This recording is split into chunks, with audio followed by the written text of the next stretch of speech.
'Tis the season to be spooky, and we like to be spooky on this podcast, so strap in for the 2022 Halloween special of that song from that movie.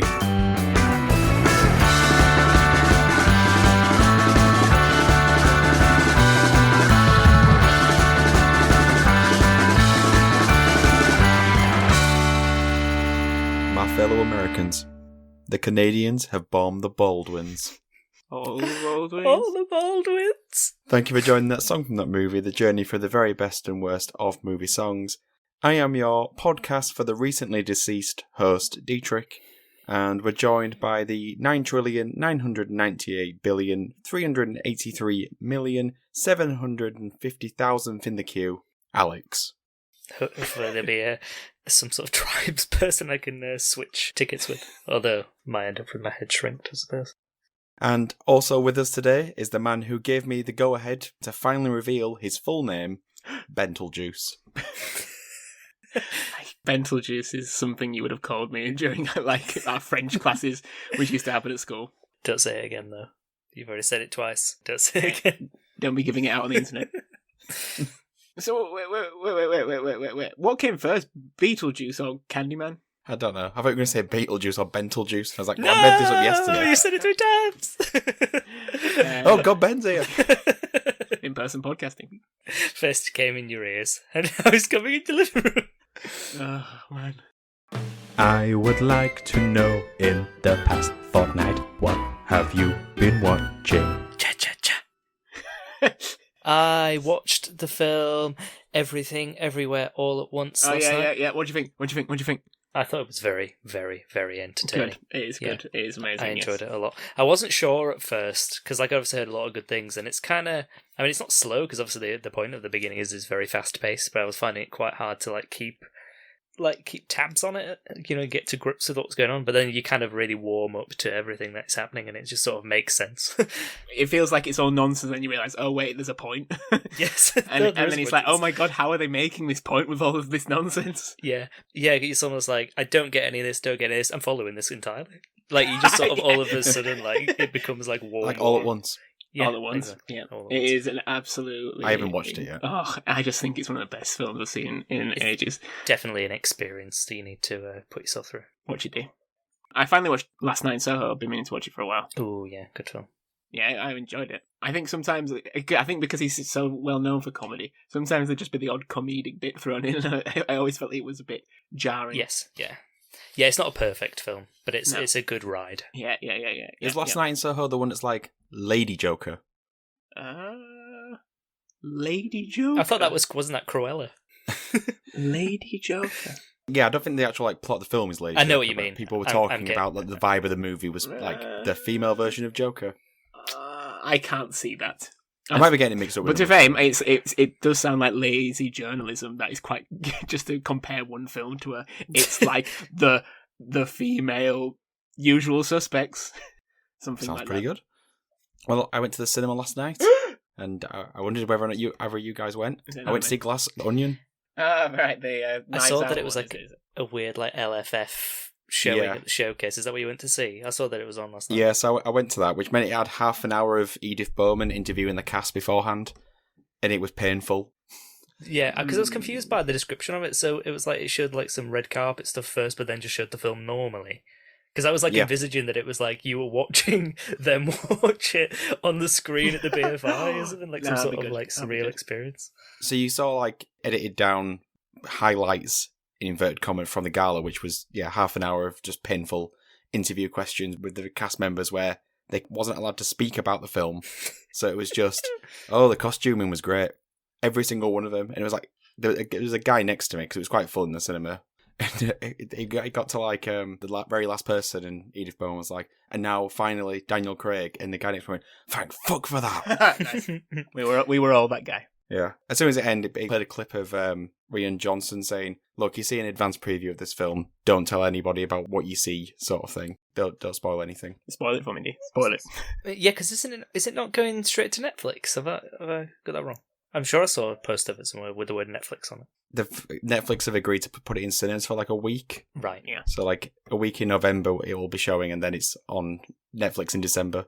Wait, is it just against like award seasons? I forget what the rules are now at the moment. I think Netflix have realised that they can put that film on at the cinema, and people with Netflix subscriptions will still pay and go see it, like me. Yep. You absolute fool, D. I'd assumed when I saw that it was on that, it'll be on Netflix next week. Otherwise, I might have gone, because like if it's this far in advance. It's really good, though. It's good. It's really good. Yeah, It's a worthy follow-up to Knives Out. But it's got a terrible name, though, hasn't it? Why is it called The Knives Out? No, I don't mind The Glass Onion, although it is a Beatles song. I don't know if that's a reference in the thing. But it's called like The Knives Out, a Knives Out film or something, isn't it? Like The Glass Onion, a Knives Out film or something. Thankfully, it's not called that in the film. Okay. In the film's just called Glass Onion. Thankfully, I think it's just a poster thing. I've seen that on the poster, and I thought, is that what it's called? Because what the hell is that? It annoyed me that it was called a Knives Out mystery when it should have been a Benoit Blanc mystery. Like, he's the character. Yeah, that's what they should be marketing Benoit Blanc. I mean, I get that they've done it so that people know that it is the sequel to that film, but couldn't they just put Glass Onion sequel to Knives Out? Like, isn't that just simpler? But is it a sequel? Like, is Death on the Nile a sequel to? Yeah, they are. Murder on the Technically, Orient Express? they do follow on. It's the same guy. Yeah, well, it's Poirot, isn't it? But they do follow on. Yeah. I mean, it's a sequel in the sense that it is the next film. But I suppose like James Bond's sequels. Yeah, they are sequels technically, aren't they? I don't know. He may hurt my nose is bleeding. Yeah. I don't know. They could have just put another in store. Yeah, I don't know. Just like the next film. I don't know. It just doesn't make sense. It's called The Knives Out anyway. I'm talking about this too much, probably. Just bothered me. So today we've got to be very careful not to repeat ourselves again as we're covering Tim Burton's Beetlejuice, but to find out what was happening in the world when the movie came out. Time for some history. Going back to August 1988, and the news was crap. There was no news. You know what else was crap? Movies. Because movies are my backup. You know what? The news is rubbish. I can always rely on good old movies. This has got to be one of the worst months of films I've ever seen. Usually when I go back to a month, it's like, oh wow, amazing. Look at all these amazing films that came out. Pure trash. Absolute trash. The highest grossing film that was released in August 88 was Nightmare on Elm Street 4. It's the best one. The Freddening. However, the one thing I have realised by doing this is that I can stumble upon a film that came out in a month that is just pure trash. Now, I came across a film called Hot to Trot. What do you think the film Hot to Trot is about? Horse racing. I mean, it's got something to do with horses. Okay. Hot to It's like Trot. Seabiscuit Zero. Is it hot and then the number 2 trot? Like it's the sequel? No, it's just Hot to Trot. Is it a horror film or is it like? It's not. It's I've watched the trailer and I don't know. I thought it was a family comedy, and then they started talking about sex. Oh, okay. Okay, and this is a Warner Brothers film. This is a Warner Brothers film, and it actually has relevance to what we're going to be discussing today. So, Hot to Trot. Right, here's the narrative.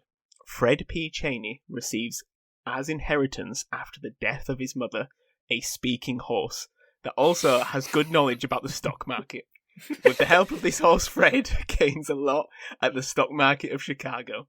He's basically like a terrible idiot, a bit like a Jim Belushi style guy, but all of a sudden becomes this bigwig thanks to the help of his talking horse. I like as well that it was the stock market. Like, it wasn't like he didn't have hot tips about the horse racing, which would have made so much more sense. It doesn't make sense because there is a lot of horse racing in the clip. And the horse is talking about sex a lot, so it's very uncomfortable. It's very weird. Does he at any point use the term "hung like a horse"? This is August '88. Maybe it does, but it doesn't spoil that joke in the trailers. Yeah, it's probably the best joke of the film. That is not, and I will tell you now, that is not the only time I will mention Hot to Trot on this podcast. Now, another film came out in '88. The only film, well, this came out in the UK in '88, which is why I get around it. But Beetlejuice. For what we could consider it, it is a amalgamation of fantasy, horror, and comedy, directed by Tim Burton, starring the likes of Catherine O'Hara, Winona Ryder, and Michael Keaton in the titular role. For the unaware, the plot revolves around a recently deceased couple who, as ghosts haunting their former home, contact Beetlejuice, an obnoxious and devious bioexorcist, brilliant name, from the netherworld to scare away the house's new inhabitants. Now, I know we've all seen this, so what do we think of this film? It was such a long time since I've watched this movie that I felt I had to watch it again in preparation for this recording. Go. So I did, and my main prevailing thought was, no wait, that was Drop Dead Fred. You thought you got them mixed up in your childhood. But wait, is that good or bad? Because I don't like Drop Dead Fred. Don't know. Yeah, I don't know. I just think of Drop Dead Fred from my childhood when I try to think of Beetlejuice. Was there... Well, okay, that makes sense. They're not similar, but if you were to Google, for example, like this is a thing, if you Google Beetlejuice and then put the letter D, It's Drop Dead Fred. you get Drop Dead Fred, yeah. So, and there's articles comparing the two, so it's not just me. This is a thing other people have experienced as well. Right, maybe it's some sort of weird, like, cultural phenomenon. Yeah, it must be. But this is a Beetlejuice episode, so my opinion of Beetlejuice is I've really enjoyed it, and I find it hard to believe that anyone else doesn't enjoy it. Oh, that's quite hard to remember it, apparently. Yeah, well, this is based on me rewatching it. Yeah, it's hard not to like the movie in some way. Like, it's just got so much character to it, and it has such a vibe that I think anyone of any taste can find something that they liked in this movie when they put it on and walk away from it positively. Maybe it doesn't give a lasting impression, as we've learned from the Drop Dead Fred. Yeah. But yeah, really enjoyed watching this movie back, and it annoyed me that I haven't watched it back again sooner. Oh yeah, no, I definitely felt like that as well, rewatching it recently. Alex, what do you think? Similar thoughts, really. Like, it has been a very long time since I watched it as well, but I watched it yesterday, so... Look at us being actual pretty good. Thank you, Amazon Prime. Yeah, thank you, Amazon Prime. Sponsor us. Sponsor us. Sponsor us.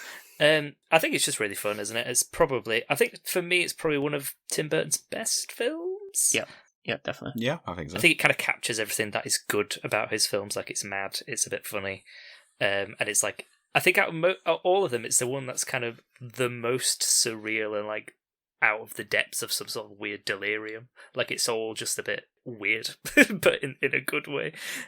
I love the use of stop motion and, like, kind of tangible effects in this as well, because I think it really adds to the creepiness, but also, I don't know, in this day of CGI, I know there is CGI in this film as well, but there's a lot of good physical effects going on in this film, which I like. The CGI is probably the worst bits. Yes, it probably is, actually. Like, the weird kind of desert scenes with the floating door, all a bit weird. Although I think that scene used to be on an advert for, like, DVDs to, like, show the quality of DVDs.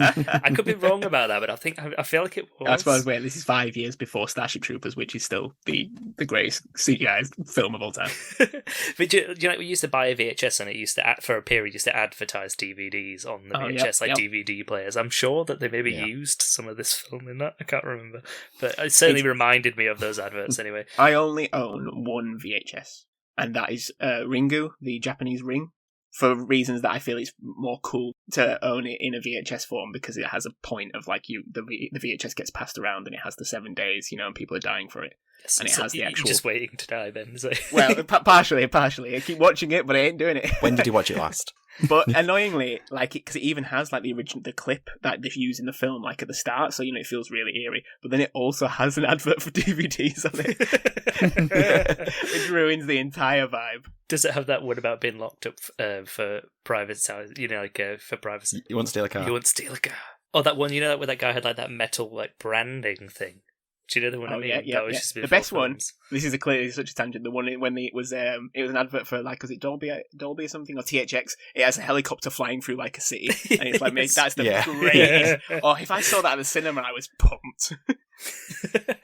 Absolutely pumped.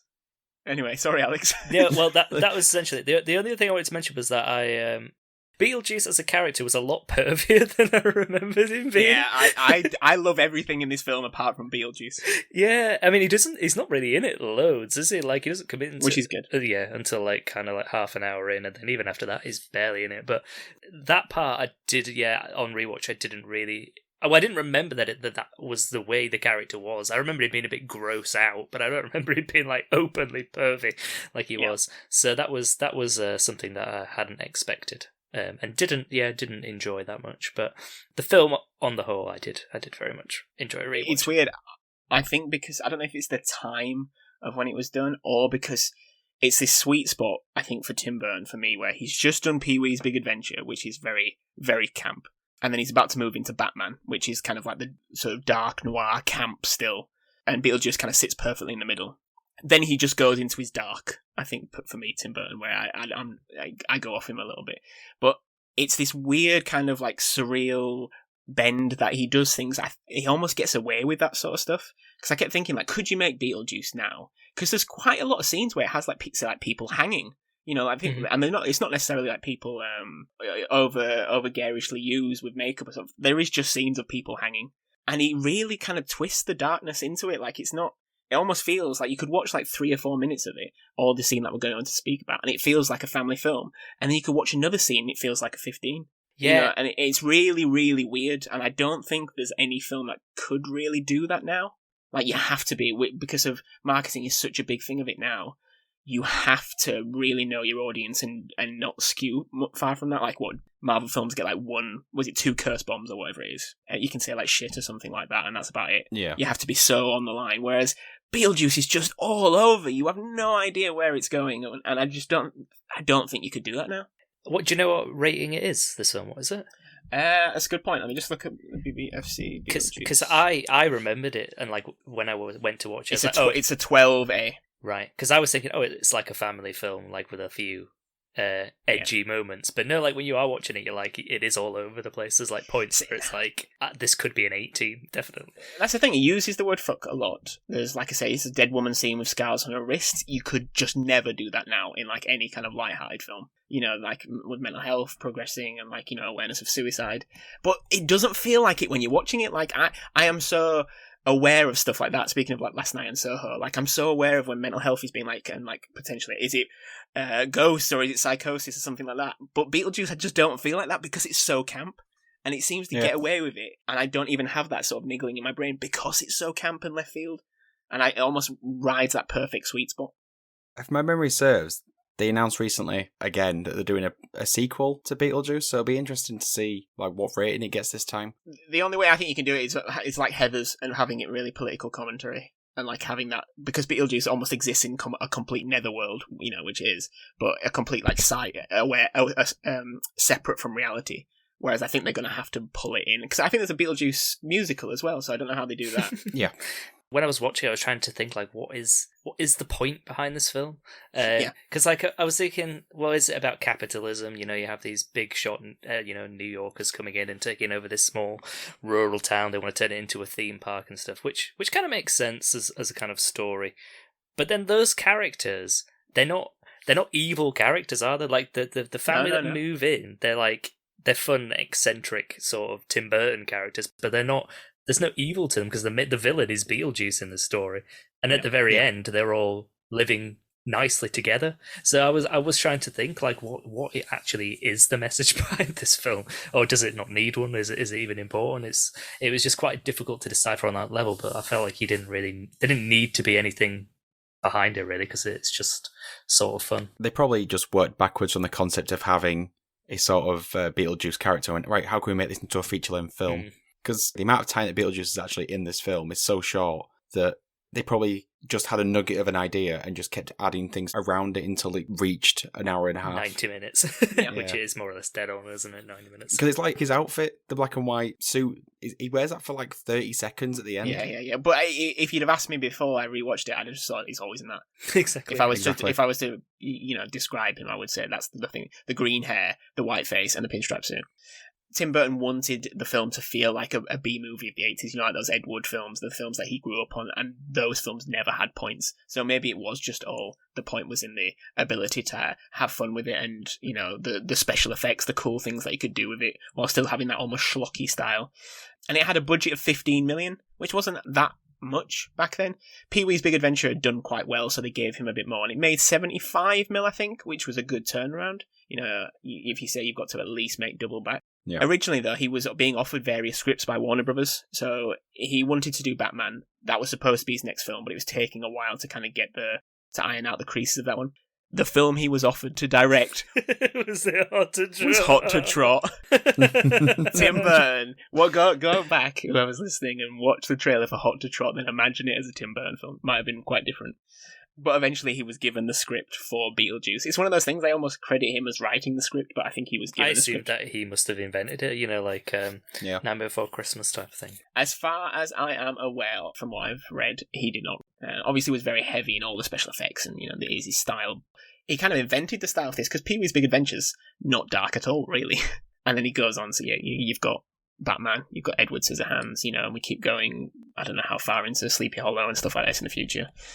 But yes, they didn't like, these studio execs at Warner Brothers didn't like the name Beetlejuice. They wanted the film to be called House Ghosts, which would have been crap. House Ghosts.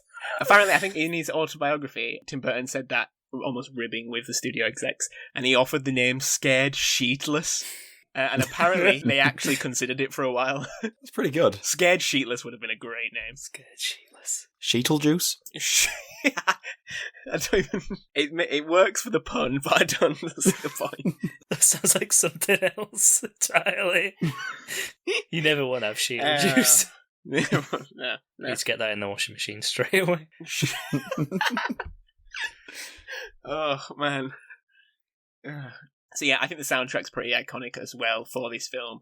Both the orchestral backing done by Oingo Boingo famous Danny Elfman, Of course. who did Pee-wee's Big Adventure as well. Tim Burton managed to convince him to come back for Beetlejuice, and he kind of made a career from this on out.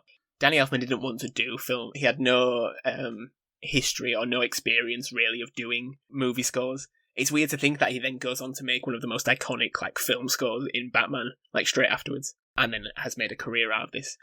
But alongside the orchestral backing and the soundtrack, we also have 2 songs by Harry Belafonte, which are famous. One in particular we are going to discuss today, which is Deo, in brackets, the Banana Boat song.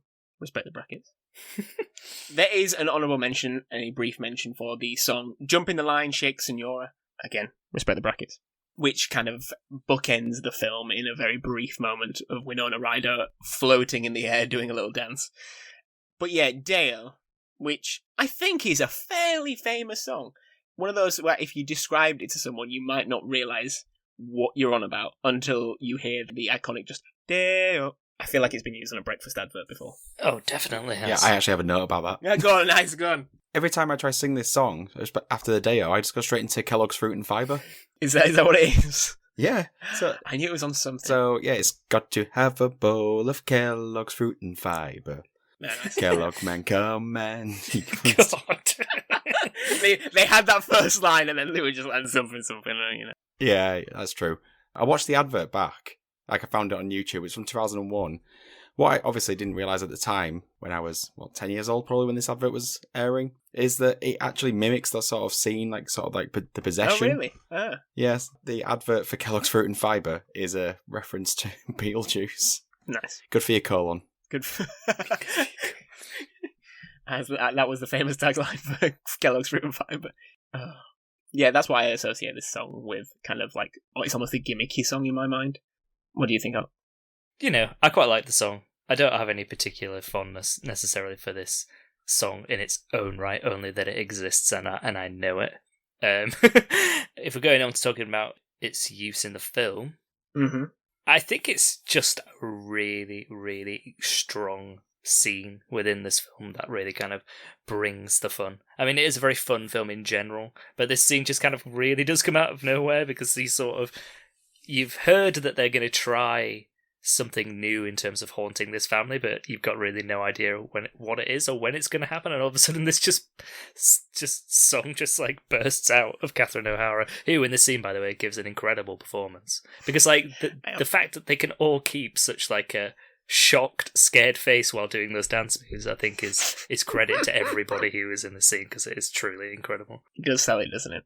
And all while Kevin's still at home. I just think this scene, well, then being fantastic, I think it sort of goes back to what I was saying for the movie as a whole, where there's something for everybody in this film to find and to like. the scene works as a possession of ghosts. It works as a kooky dance. It's not too dark. It also is quite dark when you really think about it, like in terms of what the ghosts are doing to them. It's just a joy to watch. And yeah, I just have to echo like the sentiments of like being able to mime the song whilst pretending that you don't know that you're singing the song whilst doing the dance moves is quite a feat that I don't think I could pull off. I think it also helps that the dub of it is quite poor. It just doesn't feel like it's almost connected to them. It just feels like they're almost like they're a megaphone as Harry Belafonte is just booming out of them. I think it's great. I think it's absolutely hilarious. It's infectious, and the song has that kind of jovial element to it. It is a working song. I'll go into a bit more about that, but it just when they start. What's the the guy? I forget his name. He plays the principal in Ferris Bueller's Day Off. Yeah. Evil man. He's just pure like shock of when he's kind of like getting flung forward. I think he's really for some reason I just can't help but smile and laugh. And yet probably one of the standout moments of just enjoyment. I think there's better technical moments and I think there's better creative scenes, but this probably does stand out for me. Probably, and I think the song is a good choice. And I think like if you mention this film to people, this is probably the scene that they do remember, which says a lot for the song choice and also the way it's performed, and just like how it sits in the film, because it doesn't even include the title character, and this is the weird thing about Beetlejuice, isn't it, which we've already kind of discussed, that he as a character is only in it kind of for a very short period of the film in terms of the runtime. Yet the visual of him is quite iconic, but that's a visual that doesn't really exist. And like he's not even in probably the most famous scene from the film. It's odd. It is really odd, actually. Yeah, I've never really thought about it in that much depth, but it is odd. And I guess this sort of links to Jumping the Line, but I feel like they sort of tried to go back to this miming at the end. I just don't think it hits as hard because this is so well done. Yeah. Yeah, definitely. Does anyone know the moniker for which Harry Belafonte had? It's a very good one. No, go. The King of Calypso. Oh, that is good. I like the King of Calypso, yeah. For people who are unaware, Harry Belafonte is kind of one of the leading Caribbean musicians, especially of the area that popularised the styles of Calypso music, particularly in the 50s and 60s. I think Deo is probably his biggest song. It was originally, when he released it, was called the Banana Boat Song, so what the bit is, that is in brackets. It reached 5th in the singles chart in the US. Yeah. And as we kind of alluded to before, it's what's known as a call to work song. Not too dissimilar to kind of like a typical chanting song. And it was based on the kind of musings and some of the lines sung by dock workers, especially in the late 19th, early 18th century. So it would work through the night collecting bananas. So I guess it's someone, in the morning, daylight comes and we've got to go home, counting up, tallyman, counting up your bananas, how many have you done, get paid. But it has like a vibrant energy. It's not supposed to be like a, like say we talked about in like Dumbo, this kind of like hard-working, sluggish working song. It's kind of this joyous, enjoyable, that's part of the Calypso style, it's part of the Calypso music.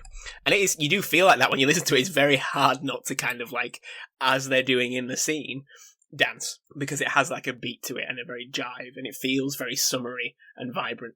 In relation to the film, so David Geffen, who is a very famous film exec and producer, an interesting fact about David Geffen, apparently he's the second biggest individual polluter in the world. Yikes.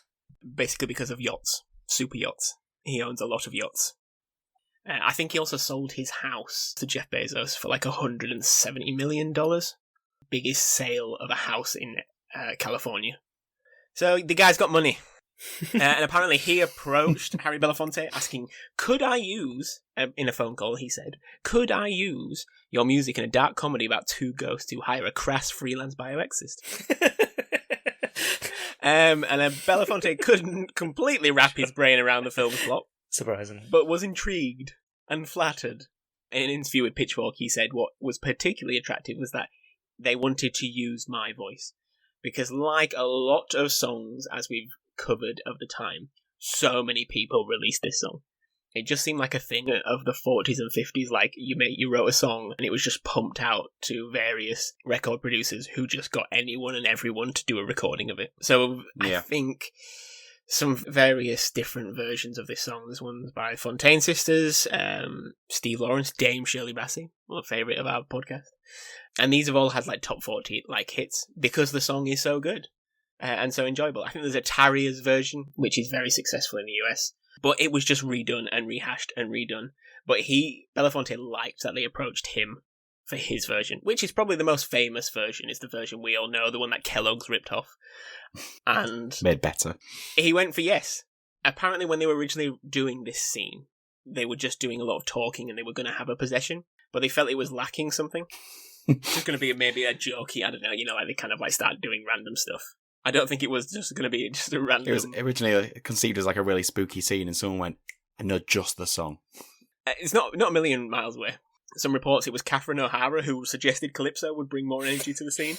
And then I think one of the writers at the time suggested a few Calypso tunes that he knew, including Deo.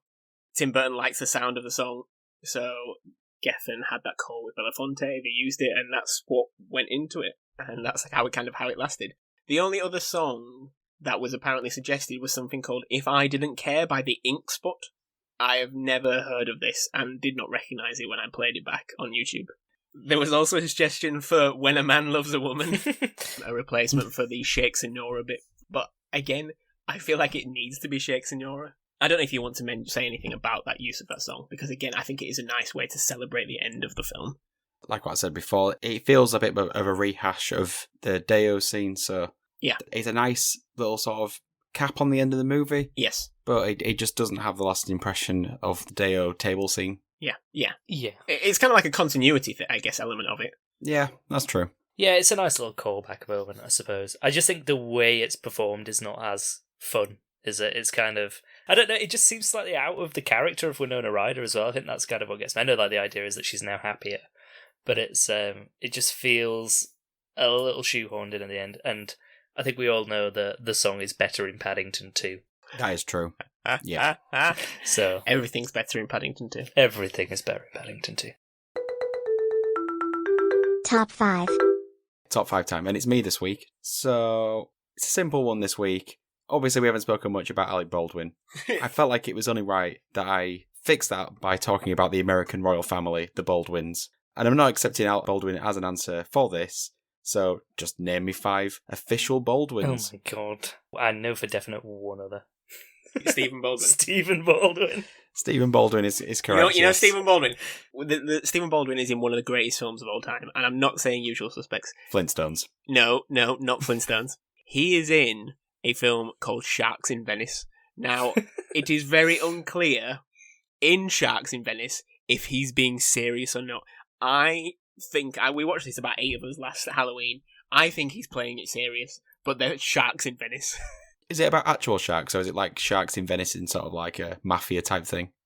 There's both. There is mafia. Oh, it's a real head scratcher then. Yeah, it's basic. I mean, it sounds very basic. The idyllic surroundings of the Italian city become a bloodbath when the canals are invaded by ferocious man-eating sharks.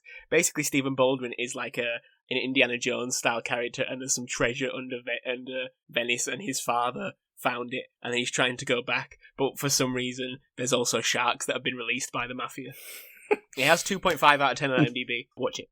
Okay. Billy Baldwin. Yeah, Billy Baldwin. Billy Baldwin, yeah, that's 2. Baldwin. There's one in the TV show Firefly, isn't it? Is that, I want to say, Adam Baldwin? I don't know. Adam Baldwin's not an official Baldwin. Oh, no? Is that someone else? He's not part of the Baldwin family. Who is he? So is Adam Baldwin a relative, then? Nope, he's not even related. He's just happens to be called Baldwin. Yeah, and has managed to, like, get a bit of rub of the green in terms of getting acting roles. Because people thought he was a Baldwin. Literally, on the Wikipedia page, there is a section that says Adam Baldwin is not a Baldwin. Fine. Nice. I always thought, because I always assumed that he was. But that makes sense because he doesn't really look like them. Kim Basinger? I'll accept, yes. Oh. Ex-wife of Alec Baldwin. Faria, is it Faria Alam? Is that her name? Am I thinking of someone else? Who's his current wife? That's not on my list. Might not be her name. Come on, guys, shoot your shot. Are the other famous? Yeah. Jonathan Baldwin. Of the Baldwin brothers, I would say the last Baldwin brother isn't famous that you haven't got. Michael Baldwin. No. Yeah. Mark Baldwin. James Baldwin. Kevin Baldwin. No. Um, So wives and children are available here. So like, if it's anyone else, you can go for. But I don't know what else. Any other Baldwins? I can't remember what his wife's name is. Not Freya Lamb. She's like the FA football secretary. I don't know where her name came from. It's because his current wife. Is it Hilaria Baldwin? Yes, it is. That is correct. Yes. What about what's her face? Does Hailey Bieber count? Yes, she does. Hailey Bieber counts. Daughter of Stephen.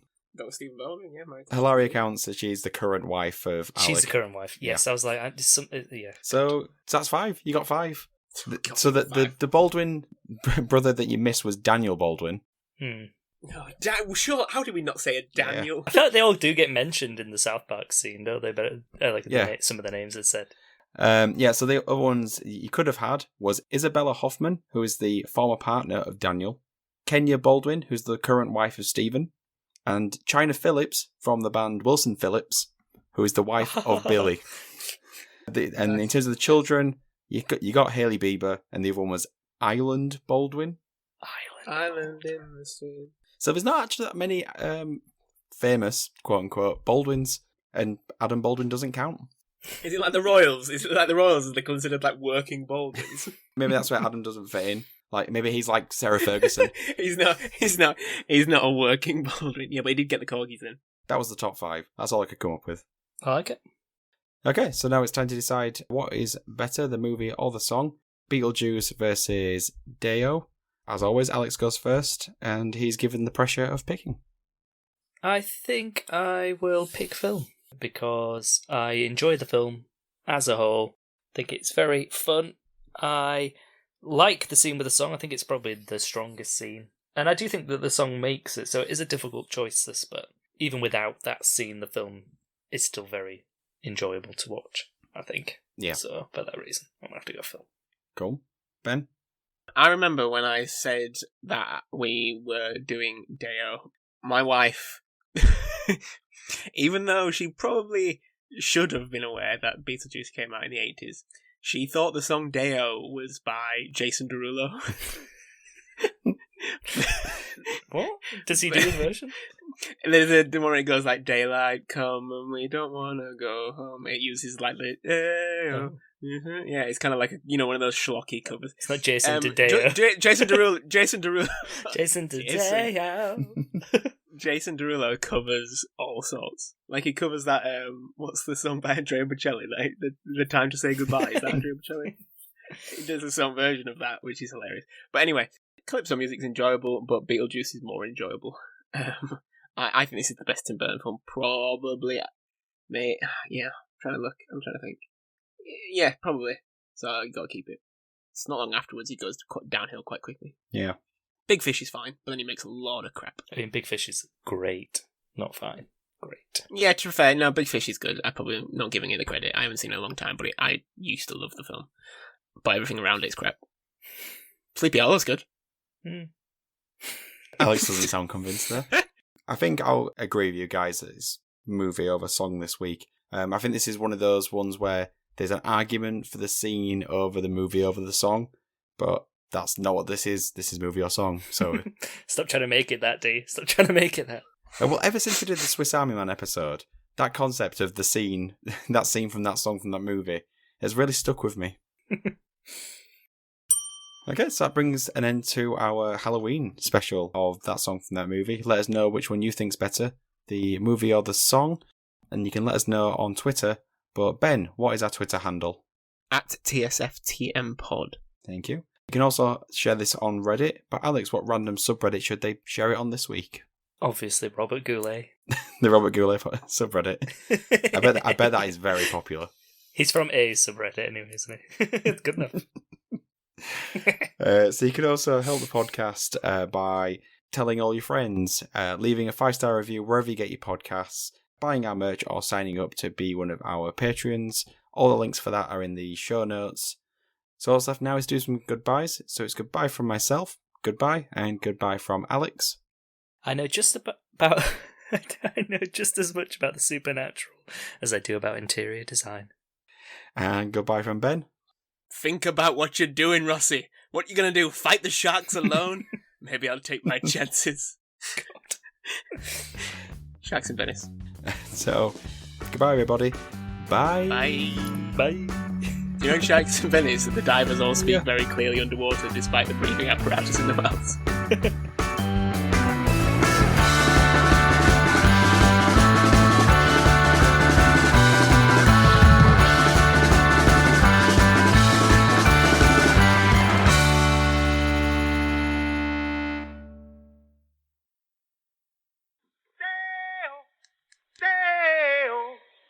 Got to have a bowl of Kellogg's fruit and fiber. Breakfast come and me want some fun. Hey, Mr. Kellogg man, give me your banana. Breakfast come and me want some fun. Coconut, hazelnut, fruit, nirvana. Breakfast come and me got some fun. God, the golden day of adverts.